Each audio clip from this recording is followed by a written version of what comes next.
want to begin with a confession, because it explains why I keep returning to this particular argument instead of settling it and moving on. For most of my listening life, I have kept the Moody Blues in a separate compartment from the rest of my progressive rock collection, and I have never been able to give myself an honest account of why. The records sit on the same shelf. They were made in the same country in the same years, by musicians who knew the same engineers and used the same instruments. And several of them predate the works I would name if you asked me for the genre's founding documents. And yet, some reflex in me files them elsewhere. That reflex is the subject of this essay. I am less interested in delivering a verdict than in examining the machinery that produces verdicts, because I have come to suspect that in this particular case, the machinery is not doing what it claims to be doing. The question, stated plainly, is whether the Moody Blues can be considered a progressive rock band. The reason it never dies is that it is not one question. It is two questions wearing the same clothes, and almost every argument about it consists of one person answering the first, while the other answers the second. The first question is formal and technical. Does this music exhibit the structural features by which we identify the genre? The second is historical and ideological. Did this band participate in and help create the artistic project that the genre names? These do not have the same answer. My argument is that once you separate them cleanly, the case becomes clear, and then a third thing becomes visible underneath, which is more interesting than either. Start where nobody starts, which is Birmingham in 1964. The Moody Blues began as a rhythm and blues covers band, and I mean that in the most literal and unglamorous sense. The name itself is said to have been angled at a local brewery, Mitchell's and Butler's, in the hope of sponsorship that never arrived. The original lineup was Denny Lane on guitar and vocals, Mike Pinder on keyboards, Ray Thomas on flute and harmonica, Clint Warwick on bass, and Graham Edge on drums. In late 1964, they recorded a cover of a Bessie Banks song called Go Now, and in January of 1965, it reached number 1 in Britain. Listen to it now, and there is nothing whatsoever to foreshadow what came 3 years later. It is a competent, slightly desperate piece of blue-eyed soul, sung with real conviction by a man who would later co-found Wings. If you had been asked in 1965 to predict which British band would invent the symphonic concept album, this one would have been near the bottom of the list. What happened next is the part that interests me, because it is a case of artistic transformation produced by failure rather than by ambition. The follow-up singles did not chart. By 1966, the band was broke, in debt to its own record company, and coming apart. Lane left, Warwick left. What remained was a rhythm section, a flautist, and a keyboard player, and rather than fold, they recruited 2 unknowns, John Lodge on bass, and on guitar, a 19-year-old songwriter from Swindon named Justin Hayward, who had written to Eric Burden looking for work, and whose letter Burden passed along to Pinder. That accident of correspondence is the hinge on which everything turns, because Hayward arrived carrying a song he had written about the end of one love affair and the beginning of another, prompted by a gift of satin bedsheets. Now we come to the origin story of Days of Future Past, which I have to handle carefully, because it is repeated everywhere in a version that has hardened over the decades into something firmer than the evidence supports. The received account runs like this. Decca had developed a new stereo recording process which it marketed as the Dvorak sound system, and it wanted a demonstration record. A rock band playing a version of Dvorak's New World Symphony to show off the separation and the depth of the new format. The Moody Blues, still in debt to the label, were assigned the job. They went into Decca Studios in West Hampstead and, instead of Dvorak, delivered their own song cycle. By the time the executives understood what had happened, the record existed and was too good to cancel. It is a wonderful story, and I have told it myself. I now think the truth is looser. Members of the band have given differing accounts over the years, some suggesting the Dvorak plan was never as firm as legend claims, and that producer Tony Clark and the label's own Hugh Mendel were far more complicit in the substitution than the tale of heroic insubordination allows. What is not in dispute is the shape of the result, and the shape is what matters. The band, with the arranger and conductor Peter Knight and an orchestra credited as the London Festival Orchestra, produced a record organized around the passage of a single day, from dawn through morning, lunch break, afternoon, evening, and finally night. It opens with a spoken poem by Graham Edge, recited by Mike Pinder, and it closes with another.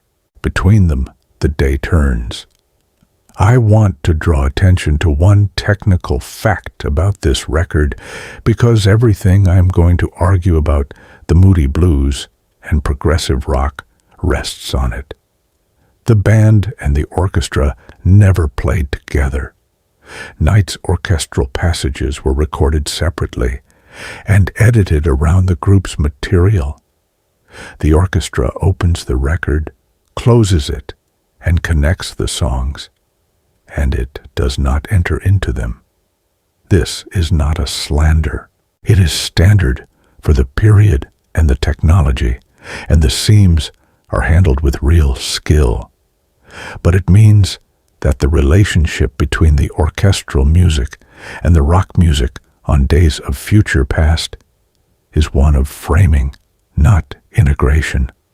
The strings are a proscenium arch around the songs. They are not inside them, shaping them from within.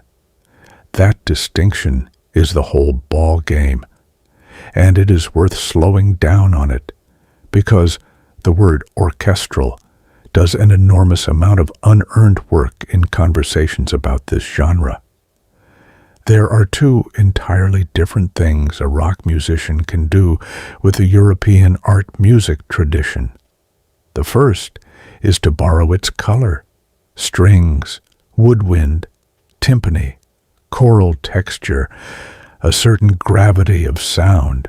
The second is to borrow its procedures, development of thematic material, counterpoint, modulation as a structural device, sonata-like tension between contrasted key areas, fugue, canon, metric asymmetry.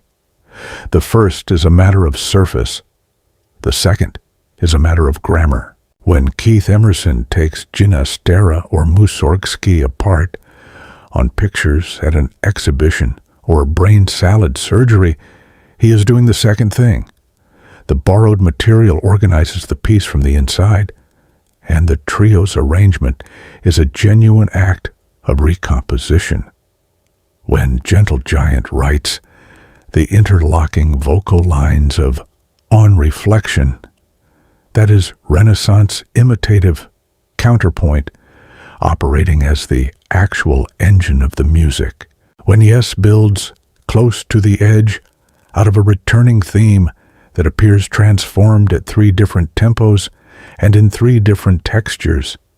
That is symphonic thinking without a single violin in the room. By that standard, Days of Future Past is a pop record with an orchestral frame. And the frame is beautiful. Peter Knight was a first-rate arranger, and the transitions he wrote are more inventive than they are given credit for. But the songs themselves are what they would have been without him. So let us look at one of them properly, because a musicological argument that never touches the notes is not worth making. Take Nights in White Satin, which is the record's most famous artifact, and I would argue its most revealing one.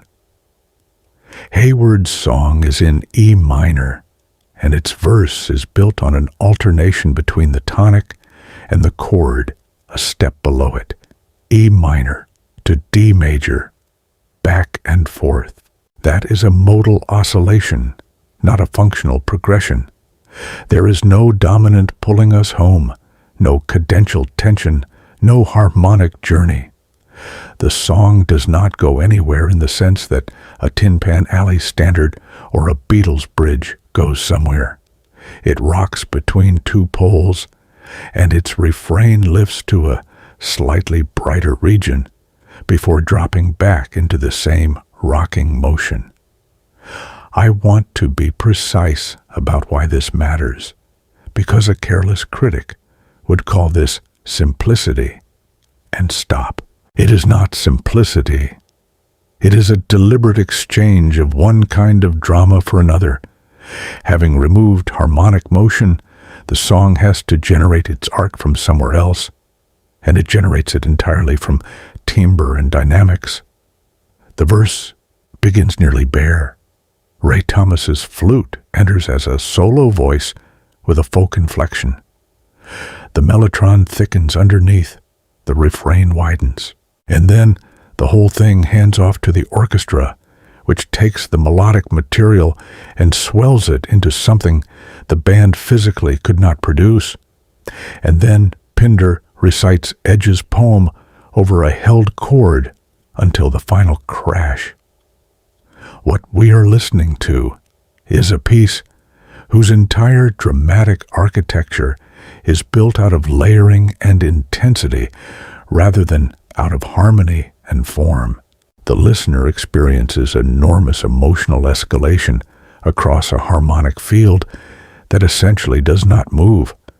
I find this genuinely important, and not only for this band, because it identifies precisely what the Moody Blues contributed and precisely what they did not. They demonstrated, earlier and more completely than almost anyone, that timbre could carry the weight that harmony carries in older music. That is a real discovery. It is arguably the central discovery of the entire studio era, but it is a discovery about sound, not about form.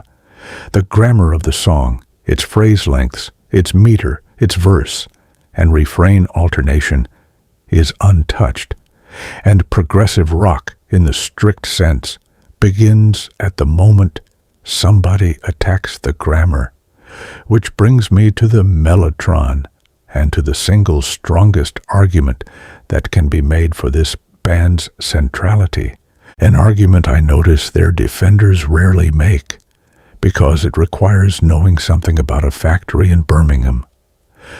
Before the Moody Blues became the Moody Blues, Mike Pinder worked at Streetly Electronics, the company that manufactured the Mellotron.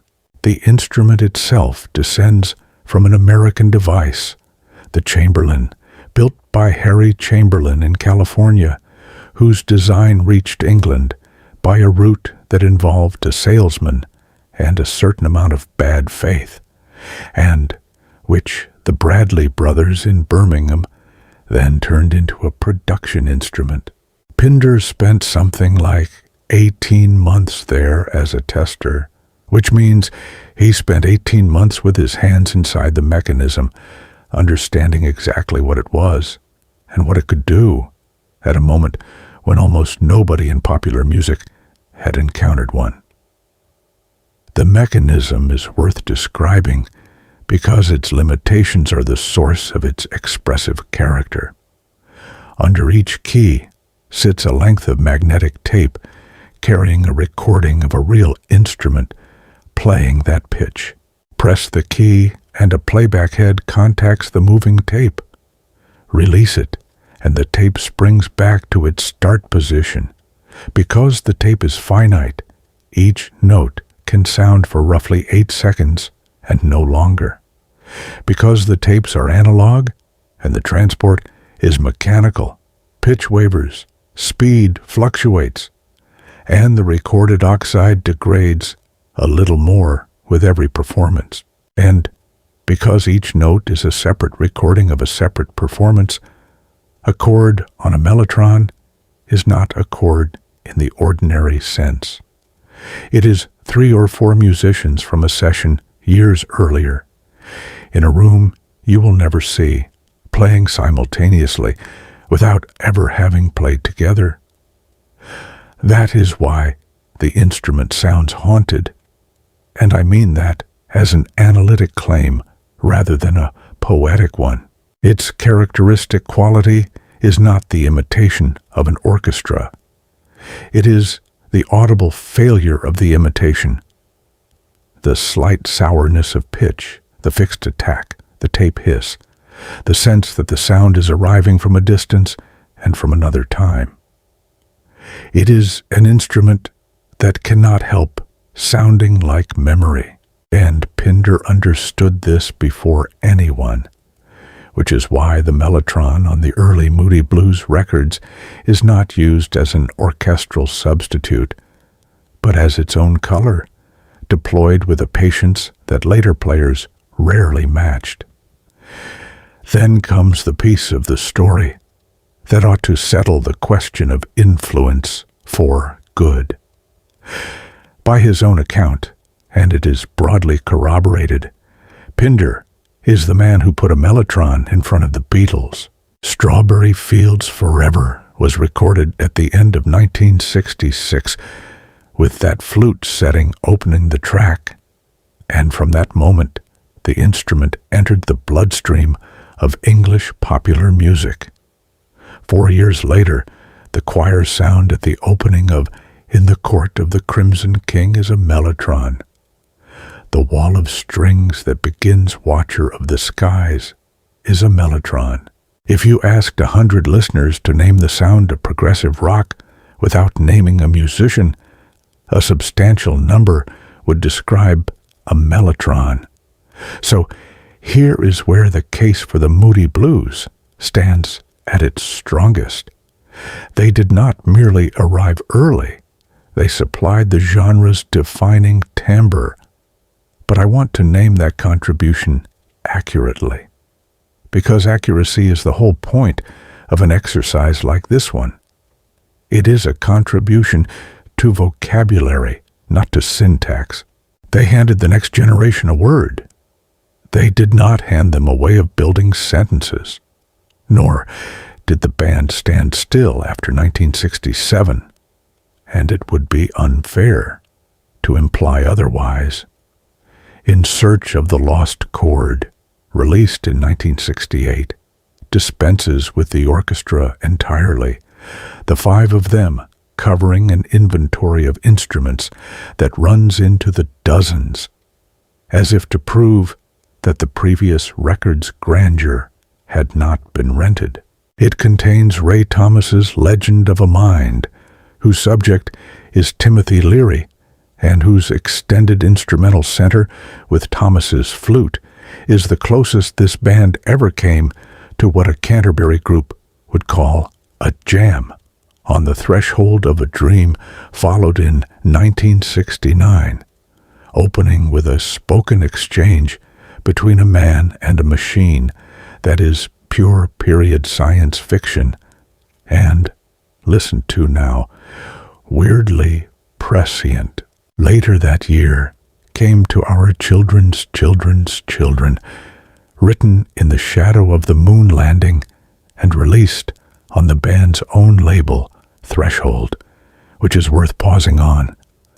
A group of musicians founding a label in 1969 to control their own catalog is a materially progressive act, whatever one thinks of the meter of the songs.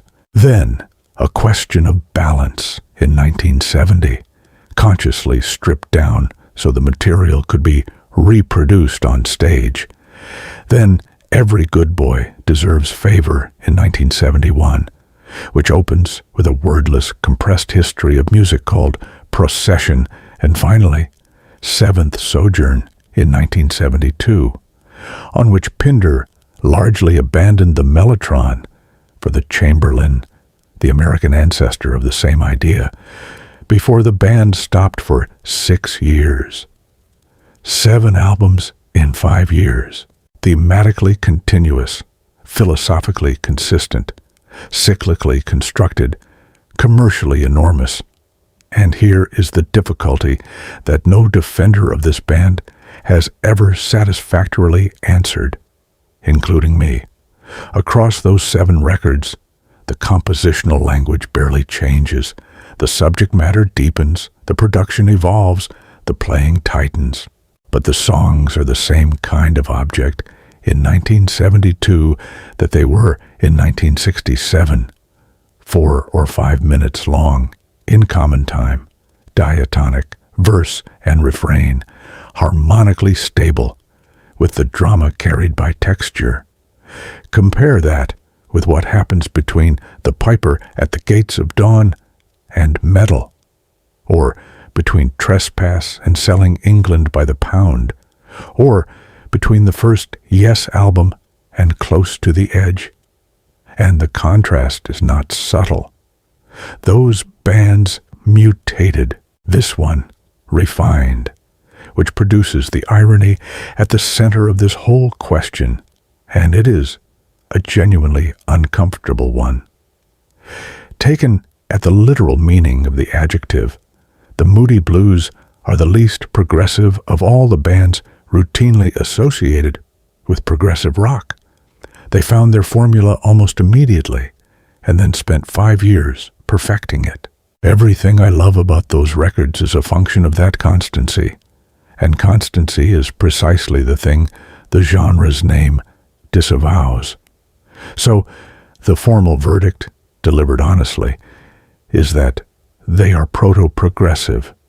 That is the category the reference works generally assign them, and I have come to think it is descriptive rather than dismissive.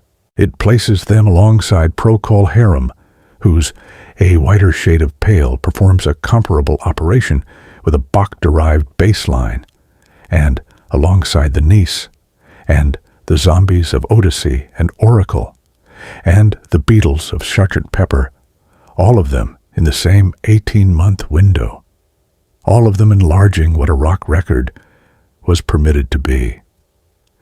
They are a necessary condition of progressive rock, rather than an instance of it.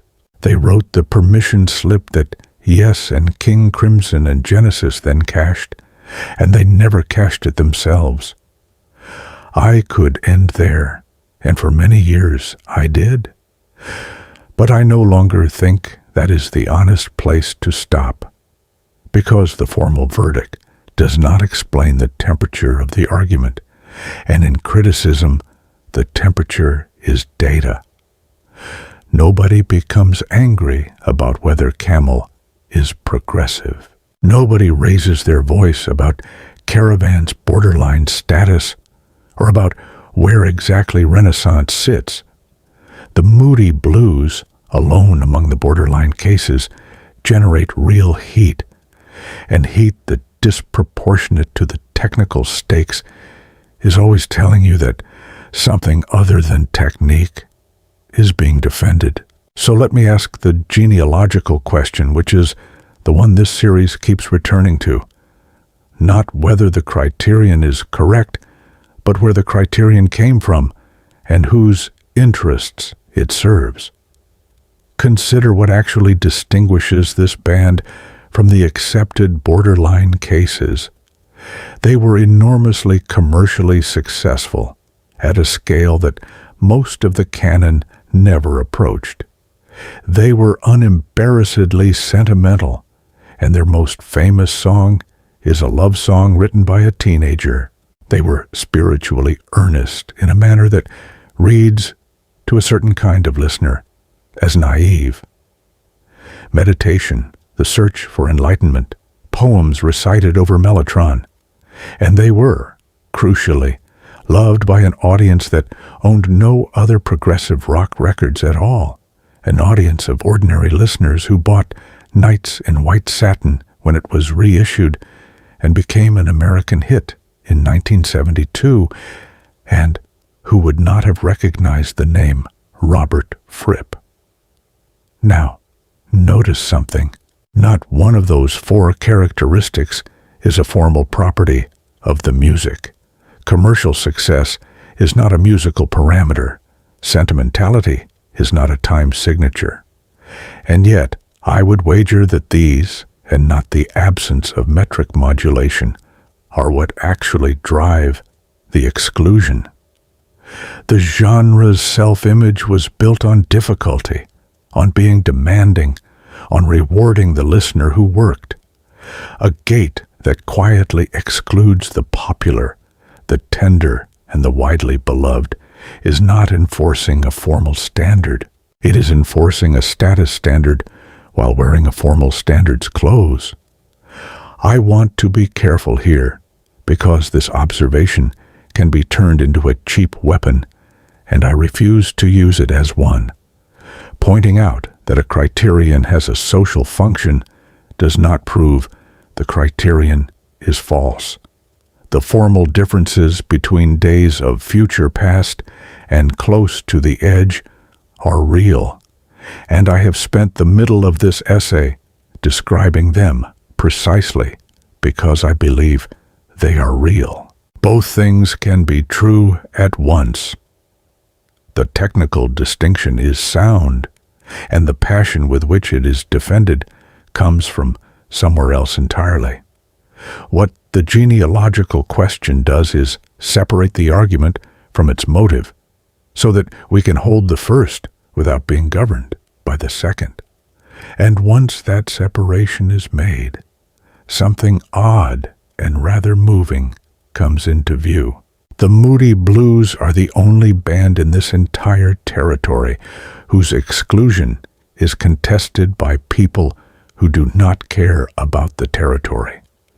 They are defended by listeners who have no stake in the canon, who never learned its passwords, who simply put the record on and were moved. That is not an argument for their inclusion, but it is a reminder of what the canon was built to protect against, and of what it lost when it succeeded. Graham Edge died in 2021. Mike Pinder, the last surviving founder, died in 2024, having spent his final decades far from all of this, in California, still occasionally talking about tape and about the instrument he had carried out of a Birmingham factory and given to the world. The question of whether his band belongs inside a category invented after the fact by critics to organize a market would probably have struck him as beside the point. He knew what he had built. He had had his hands inside the mechanism. That is where I come down then, and it is not a comfortable landing. Formally, no. The Moody Blues did not write progressive rock because they never touched the grammar that progressive rock exists to torture. Historically, yes, and more than yes. Without them, the thing does not happen, or happens later and thinner, and without its defining sound. And underneath both answers sits the fact that the certainty with which the question is usually settled has very little to do with the music at all, which is worth knowing about ourselves, because that is finally what a category is. Not a description of objects, but a decision about which company we wish to be seen keeping. And decisions of that kind have a provenientia, a history, an interest. They can be traced, they should be. Where art does not console, it autopsies.